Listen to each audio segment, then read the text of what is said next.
오늘 설교 말씀의 제목은 비교하지 말고 충만하라, 이 말씀으로 우리 사무엘상 18장 말씀 같이 보도록 하겠습니다. 지난주에 말씀을 살펴보면 이 다윗이 골리앗과 싸운 그 지명이 엘라 골짜기입니다. 이 엘라 골짜기에서 다윗이 물맷돌을 가지고 승리했고 이제 개선 장군처럼 이제 한호성을 받으며 이제 돌아왔습니다. 자, 이 돌아오는 와중에 많은 여인들이 사울 왕을 찬송했어요. 그런데 말 하나 때문에, 귀에 들린 어떤 소리 하나 때문에 이 사울의 마음이 심히 불쾌하고 심히 많이 화가 났습니다. 도대체 어떤 말을 했길래 그랬을까요? 자, 사무엘상 18장 6절, 7절, 8절에 보면 이렇습니다. 무리가 돌아올 때 곧 다윗이 블레셋 사람을 죽이고 돌아올 때 여인들이 이스라엘 모든 성읍에서 나와서 노래하며 춤추며 서구와 경찰을 가지고 왕 사울을 환영하는데, 여기까지는 괜찮습니다. 그런데 여인들이 뛰놀며 노래하여 이르되 사울이 죽인 자는 천천히요 다윗은 만만이로다 한지라. 이 말 때문에 굉장히 마음이 불편해졌습니다. 그래서 8절에 사울이 그 말에 불쾌하여 심히 노하여 이르되 다윗에게는 만만을 돌리고 내게는 천천만 돌리니 그가 더 얻을 것이 나라 말고 무엇이냐 하고, 사울은 이 사건을 계기로 그의 인생의 마음이 뒤집어져 버립니다. 어떻게요? 그 마음이 시기, 질투, 과대망상, 증오심으로 이 마음이 안 좋은 쪽으로 뒤집어져 버려요. 그리고 이 뒤집어진 마음 가운데 틈이 되어서 악령이, 더러운 영이 사울을 어마어마하게 괴롭기 시작합니다. 자, 성경 한번 같이 한번 보겠습니다. 사무엘상 18장 10절인데 우리 한번 같이 한번 읽어보실까요? 18장 10절입니다. 시작. 그 이튿날 하나님께서 부리시는 악령이 사울에게 힘있게 내림에 그가 집안에서 정신없이 떠들어대므로 다윗이 평일과 같이 손으로 수금을 타는데 그때 사울의 손에 창이 있는지라. 여기가 좀 한 가지 달라진 부분입니다. 그 이전까지도 사울은 악령에 시달리기는 했어요. 그런데 오늘 달라진 건 한 가지입니다. 사울이 악령이 시달렸는데 힘있게 악령이 눌렀다고 되어 있습니다. 뭐가 달라졌을까요? 그의 마음이 시기, 질투, 혐오감, 미움, 과대망상, 증오, 이런 마음들이 있으니까 악령이요 더 힘있게 사울을 눌러버린 겁니다. 여러분, 성경 말씀대로 살면 건강해지는 거예요. 성경에 뭐라고 되어 있습니까? 분을 낼 수 있다.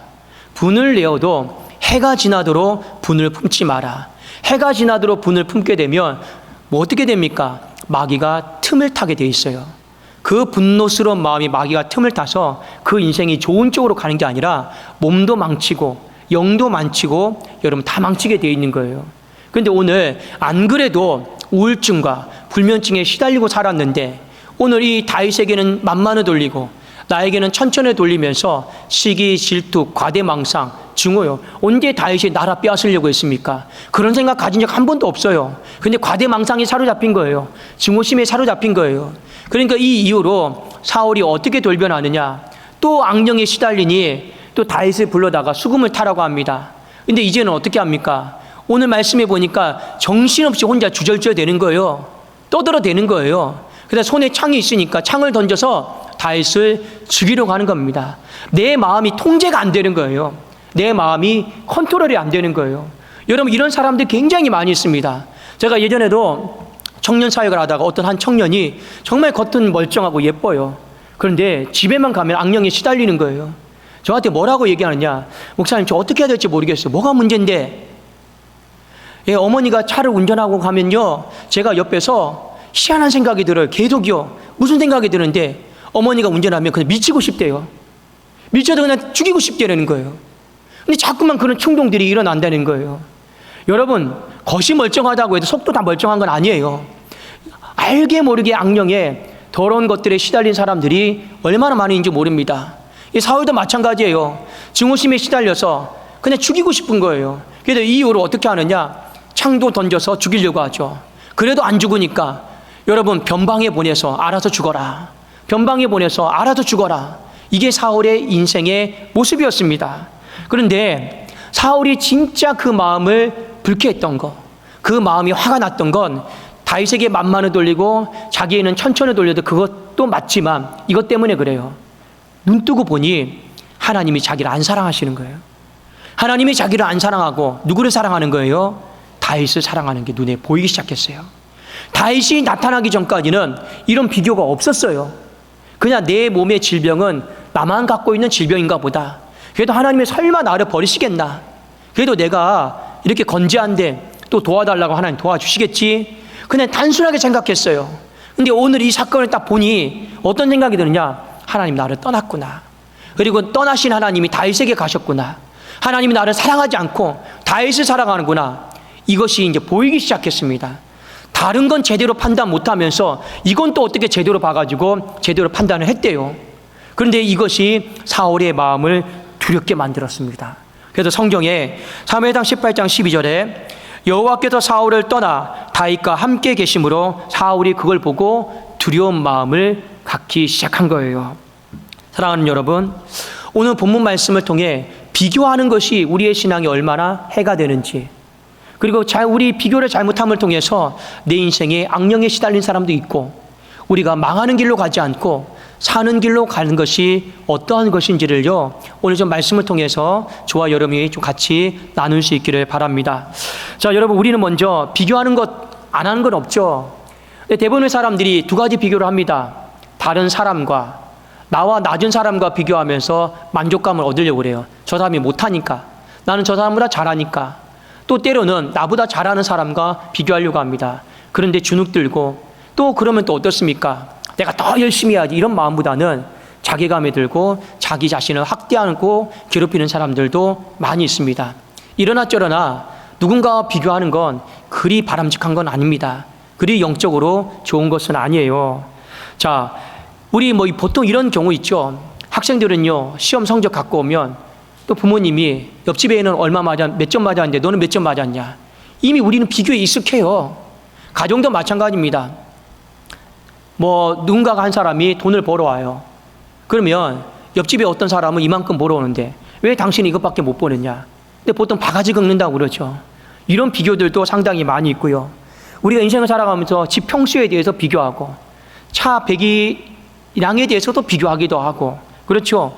그 다음에 재산에 대해서도 비교하기도 하고, 우리 참 비교 굉장히 많이 하는 것 같습니다. 그리고 목회자는 안 그럴까요?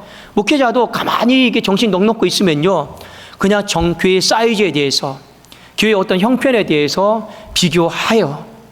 근데 우리가 보통 비교하는 이 모든 것들이 압축하면 하나의 내용입니다. 바로 수에 대한 비교예요. 숫자에 대한 비교를 우리는 상당히 많이 하고 있고, 그 수에 대해서 강박관념을 갖고 있는 것이 오늘 많은 사람들의 현실이에요. 여러분, 성경에도 보면 이 비교와 관련된 부분들이 상당히 은혜스럽지 못하다는 것이 나와 있습니다. 자, 오늘 말씀에 보면 1000이라고 하는 숫자, 만이라고 하는 숫자, 이것이 사울의 마음을 불쾌하게 했고, 성경에 한 두 가지 정도 제가 예를 더 들어보겠습니다. 마태복음 말씀에 보면 어떤 포도원 지기가 이른 아침에 또 9시에 점심에 또 저녁에 또 포도원 마감하기 1시간 전에 품꾼들을 불렀어요. 품꾼들을 불렀습니다. 그리고 이제 해가 져서 결산을 해요. 그런데 이 포도원 지기가 어떻게 결산을 하냐? 늦게 온 사람부터 결산을 해요. 나머지 줄을 다 세워놓고. 왜 그렇게 했을까요? 보라고. 그냥 일찍 온 사람부터 돈 줘서 보내면 이런 문제가 발생 안 하는데, 늦게 온 사람부터 품삯을 줬단 말입니다. 근데 맨 늦게 온 사람이 1시간 전에 온 사람이에요. 몇 달란트를 받나 봤더니 1달란트를 받습니다. 그러니 그 뒤에 서 있는 사람이 생각하는 거예요. 야, 저 주인 참 자비롭다. 1시간밖에 일 안 했는데 1달란트는 주네. 그런데 성경을 읽어보면 아침에 제일 먼저 온 사람도 1달란트를 약속을 했어요. 그런데 맨 늦게 온 사람이 1달란트를 받으니까 어떤 생각을 하는 거예요? 야, 대박 났다. 나는 최소한 2달란트, 3달란트는 받겠다. 이런 생각을 한 거예요. 충분히 그럴 수 있죠. 그런데 본인 차례까지 왔는데 똑같이 1달란트를 주는 거예요. 그러면서 이제 볼멘 소리를 하고 원망을 합니다. 나는 저 사람보다 더 많이 일을 했는데, 나는 저 사람보다 더 떼 앞에서 일을 했는데 왜 나에게는 더 많이 안 주느냐. 주인이 이런 말을 하죠. 너랑 나랑 계약할 때 몇 달란트로 계약했느냐? 1달란트죠. 1달란트 계약해서 그 줘서 보냈는데 뭐가 불만이냐? 결론이 그겁니다. 자, 결론이 뭘까요? 놀고 있는 내 인생을 하나님이 일할 수 있도록 은혜로 불러주신 건 다 까먹는 거예요. 은혜는 여러분 비교하는 게 아닙니다. 은혜는 비교할 수가 없어요. 그저 나를 불러주신 거, 일하게 하신 거 감사의 조건이죠. 근데 우리는 꼭 뭐에 대해 비교합니까? 은혜는 다 까먹고 내 눈에 보이는 그 수만 비교하는 거예요. 그냥 다 까먹는 거죠. 왜 저 사람 한 달을 받았는데 나도 똑같이 대우하느냐? 이것에서 문제가 생기는 겁니다. 그만큼 우리의 인생이 비교함을 통해서 은혜를 다 까먹고 망하는 길로 간다라는 겁니다. 또 하나 예를 들어볼까요? 어떤 한 귀인이 왕위를 받아오려고 종들을 다 불러 모았어요. 한 사람에게는 한 문화를, 두 번째는 두 문화를, 세 번째 사람에게는 5문화를 줬어요. 열심히 일해라. 그리고 왕위를 받고 돌아왔는데 한 문화를 받은 사람은 일을 하지 않았어요. 그걸 땅속에 다 묻어뒀어요.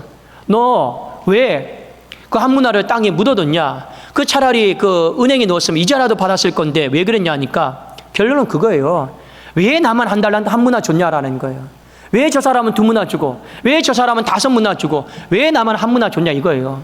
여러분, 자기 자신을 돌아봐야 됩니다. 모든 건 하나님의 은사는 뜻은요, 믿음의 분량만큼 주는 거예요. 한 문화밖에 감당하지 못한 사람에게 5문화 주면 나머지는 다 까먹는 겁니다. 그래서 안 준 거예요. 믿음의 분량만큼 주는 건데 그거 못 돌아보고 그래도 한 문화 준 거 감사히 여기지 못하고 뭐만 보는 거예요? 뭐만 보는 거예요? 왜 저 사람은 이렇게 받았고 왜 나는 이것밖에 못 받았는가? 이거 비교하다가 주신 은혜마저 다 까먹는 것이 인생이더라는 거예요. 그만큼 우리는 눈에 보이는 수에 대해서 비교를 굉장히 많이 합니다. 그러면 여러분, 이렇게 질문할 수도 있겠죠. 목사님, 그래도 비교하면 내가 어떤 기준이 있고 내가 더 나아질 수도 있고 내가 또 내 부족한 점을 개선할 수 있지 않습니까? 예, 맞습니다. 그러나 좋은 사람과 비교하든 나쁜 사람과 비교하든 비교 자체는 궁극적으로 큰 이득이 없습니다. 그러면 기준을 뭘 삼아야 될까요? 제가 알려드릴게요. 비교를 여러분들이 굳이 하고 싶다라면 내 자신과 비교를 하십시오. 내 자신과 비교하면 됩니다. 내 기도 생활요, 옆 사람이 10분 기도했는데 나는 15분 기도했다. 나는 저 사람보다 기도 더 잘해. 옆 사람이 말씀 10장 읽었는데 나는 20장 읽었다. 나는 저 사람보다 더 말씀 많이 읽어. 이런 건 다 부질없는 거예요, 솔직히요. 그렇지 않겠습니까? 내가 어제보다 1분 더 기도했으면 기도 생활 잘한 거예요. 내가 어제보다 말씀 한 장 더 읽었으면 내가 말씀 생활 더 잘하고 있는 것 아니겠습니까? 비교는 나 자신과 비교를 해야죠. 왜 다른 사람과 비교합니까? 왜 숫자와 자꾸 비교하면서 거기에서 잘못된 안정감을 찾고 거기에서 또 자기 자신을 괴롭히냐라는 거예요. 오늘 사울이 이 수에 대한 비교 속에서 무너져 버렸어요. 사울만의 문제가 아닙니다. 사울만의 문제가 아니고 우리의 인생의 모든 문제가 될 수 있다 하는 것을 우리가 기억했으면 좋겠습니다. 그런 측면에서 자녀가 시험 성적을 받아왔어요. 다 부모 마음이야. 100점 맞기를 원하죠. 100점 맞기를 원하죠. 근데 실력이 그것밖에 안 되는 걸 어떻게 해요? 어떻게 해요? 저도 지난번에 제 딸아이가 고등학교 올라가도 처음 중간고사 봤습니다. 마음은요, 정말 내 딸 똑똑하고 잘하게 했는데 막상 받아온 점수를 보니 한숨만 나와요. 그래서 제가 딸에게 그랬어요. 이게 네 실력이다. 이게 네 실력이다. 그리고 우리 여기서 시작해야 될 것 같다. 제가 그 얘기를 했어요. 말은 아침에 출근할 때마다 아빠 기도해 오늘 100점 맞고 올게. 돌아오면 다 망해 있어요. 다 망해 있어요. 근데 아버지도 그렇고 딸도 그렇고 하나님 앞에 정직하게 고백하는 거죠. 여기가 제 실력이니 앞으로 쌓아나갈 것만 잘 쌓아나가게 해달라고. 부모 마음이야. 다 100점 맞기를 원하죠. 근데 그 아이가 100점을 못 맞아왔어도 지난번보다 1점이라도 더 잘 맞아왔으면 치킨 사주고 피자 사주고 잘했다 격려해주고, 뭐 부부생활 중에서 남편분이 돈을 버실지 아내분이 버실지 모르겠지만 아이고 이게 뭐냐고, 옆집에 개똥이 아빠는 철수 아빠는 이런데 그게 아니고요. 지난달보다 조금이라도 더 많이 벌어왔으면 응원해주고 야 힘이 된다라고 격려해주면 되잖아요. 그렇죠? 다 자기 자신과 비교하면 돼요. 근데 우리는 이 수에 대해서 다른 사람과 비교하면서 가정을 망치고 내 신앙도 망치고 내 삶을 망치는 경우들이 너무나도 많이 있습니다. 이거 조심하시라라는 거예요. 또 하나, 믿음의 사람들에게 해당되는 부분이 있어요. 믿음의 사람들에게 해당되는 이 조심해야 될 비교가 뭐냐? 영적 상태에 대한 비교입니다. 오늘 사울 왕이 그 머릿속에 충격을 받았던 건 영적 상태에 대한 비교 때문에 그래요. 결론부터 말씀을 드리면 하나님이 나는 안 사랑하고 다윗을 사랑한다라는 걸 알았어요. 그게 눈에 보였습니다. 자, 여러분 괴롭죠?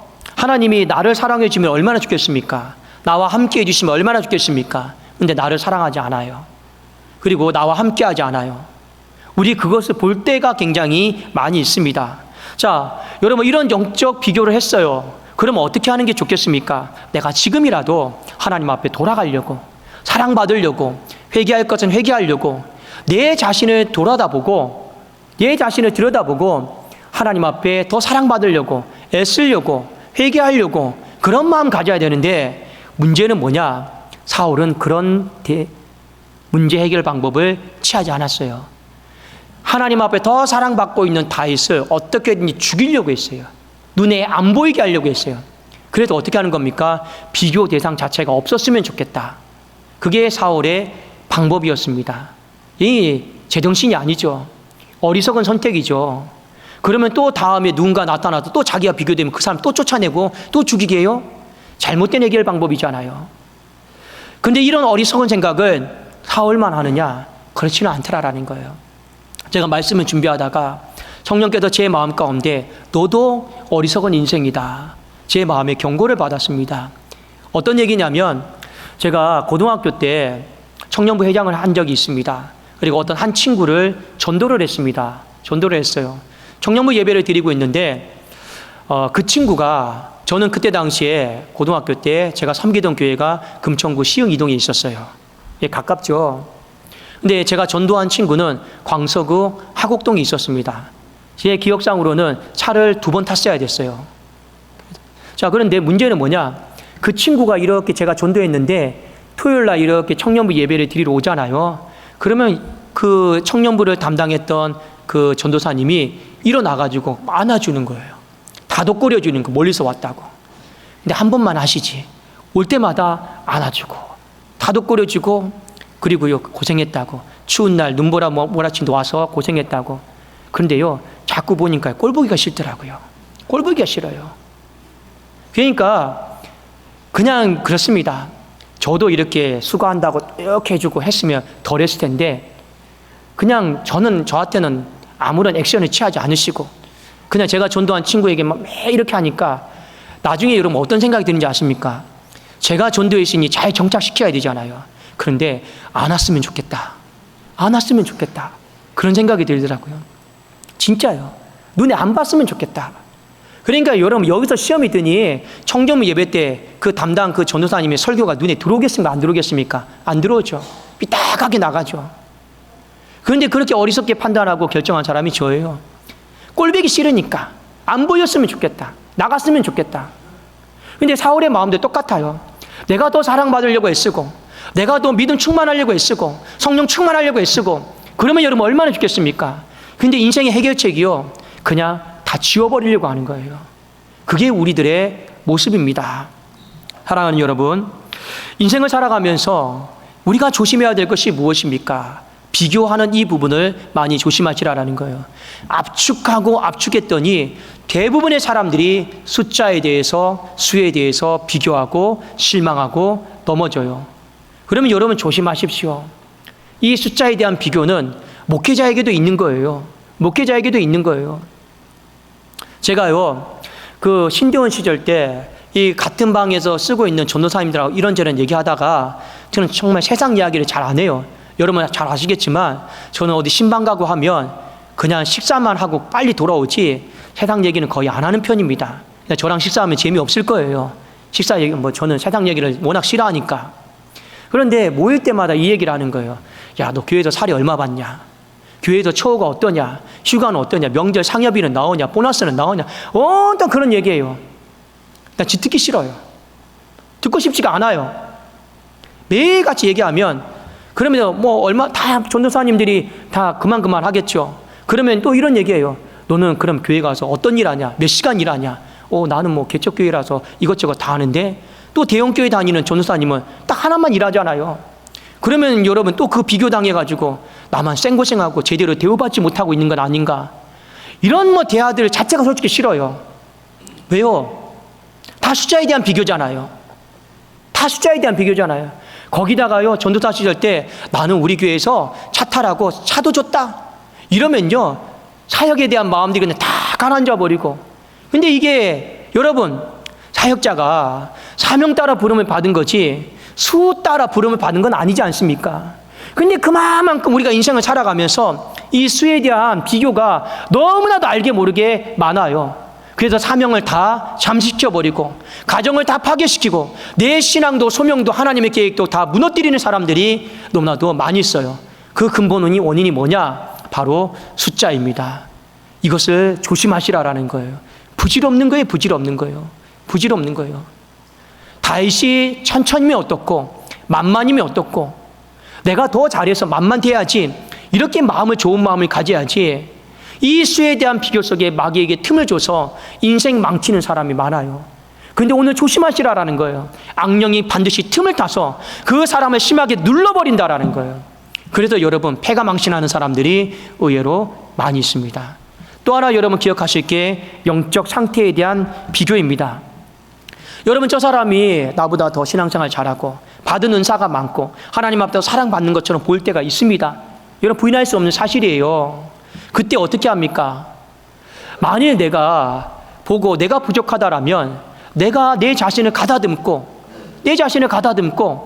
더 내가 노력하면 되지 않겠습니까? 저 사람보다 내가 더 낫다고 해서 내가 더 우쭐댈 필요도 없고 교만할 필요도 없는 것 아니겠냐라는 거예요. 여러분, 예전에 한번 이런 일이 있었습니다. 수련회를 갔는데 이 실제로 있었던 일이에요. 지국천 교회에 어떤 여러분 목사님이 계셨어요. 그 아들이 중고등부 회장이었는데 수련회를 했어요. 근데 그날 정말 100명이 넘는 학생이 있는데 99명이 다 방언을 집단적으로 받았어요. 그러니 여러분, 엄청난 기적이었습니다. 저는 우리 이번에 전교인 수련회 때도 하나님이 어떻게 역사하는지는 모르겠지만 하나님의 은혜 부어주심이 있기를 저는 기대하고 있습니다. 기도 많이 해주세요. 근데 한 사람이 방언을 못 받았어요. 그게 누구냐? 그 담임 목사님의 아들이었습니다. 방언을 못 받았어요. 그 아이가 얼마나 그 밤에 속상하겠어요. 애들은 방에서 전부 다 방언이 갑자기 터지고 막 하니까 다 방언 얘기하는데 본인만 그냥 가만히 있으니까요. 그러니까 아버지에게 전화를 했대래요. 아빠, 속상해. 뭐가 그렇게 속상하냐? 친구들은 다 방언 받았는데, 그것도 부분적으로 받은 게 아니라 99명이 다 받았는데 나만 못 받았어. 근데 아버지가 참 지혜로워요.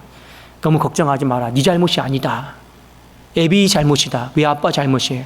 아빠도 지금도 방언 못 받았잖아. 아빠 닮아서 그런 거야. 하고 넘겨버리려고 한 거예요. 근데 아버지가 참 지혜롭죠.